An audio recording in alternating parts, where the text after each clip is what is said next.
রোদ বৃষ্টি আর ভ্যাপসা গরমে বিপর্যস্ত জনজীবন, এতে কষ্ট বাড়ছে খেটে খাওয়া মানুষের। বর্ষায় বাতাসে জলীয় বাষ্পের পরিমাণ বেশি থাকায় তাপমাত্রা বেশি অনুভব হচ্ছে বলে জানায় আবহাওয়া দপ্তর। আর এমন পরিস্থিতিকে জলবায়ু পরিবর্তনের প্রভাব বলছেন পরিবেশবিদরা। এ বিষয়ে সচেতনতামূলক ক্যাম্পেইনের পরামর্শ তাদের। বিস্তারিত উষা ফেরদৌসের রিপোর্টে। আবহাওয়ার বৈরী আচরণে বিপর্যস্ত প্রাণ প্রকৃতি। বর্ষাকালে বৃষ্টির দেখা নেই, কখনো আবার ঝরছে স্বাভাবিকের চেয়ে কয়েক গুণ বেশি।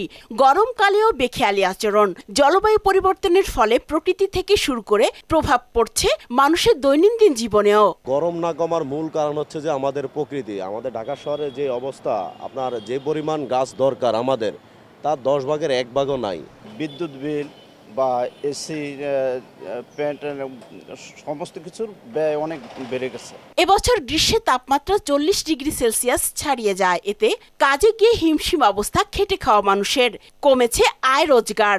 অক্সিজেন বলতে কিছু মনে হচ্ছে নাই, তখন একবারে মানুষ অস্থির হয়ে যায়। বৃষ্টি বাদলে একটু ইনকাম কম হয়, গরমের সময় চালাইতে পারি না, খুব গরম হয়। আবহাওয়া দপ্তর বলছে বর্তমানে 32 থেকে 35 ডিগ্রির মধ্যে ওঠানামা করছে তাপমাত্রা, কিন্তু বাতাসে জলীয় বাষ্পের আধিক্য থাকায় অনুভূত হচ্ছে অনেক বেশি।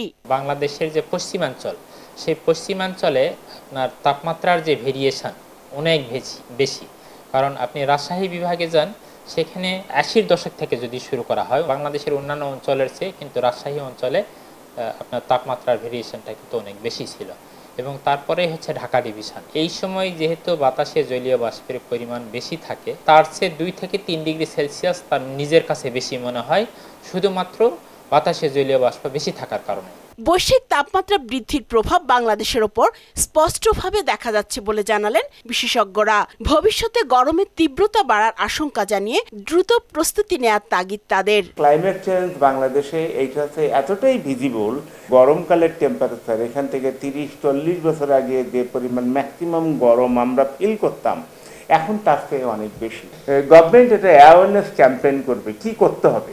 আবহাওয়ার বেখেয়ালি আচরণের জন্য উপমহাদেশীয় উচ্চ তাপবলয়, বৃষ্টিপাত কমে যাওয়া, এল নিনোর সক্রিয়তা এবং বজ্র মেঘের সংখ্যা কমে যাওয়াকে কারণ হিসেবে উল্লেখ করেন পরিবেশবিদরা। উষা ফেরদৌস, মোহনা সংবাদ, ঢাকা।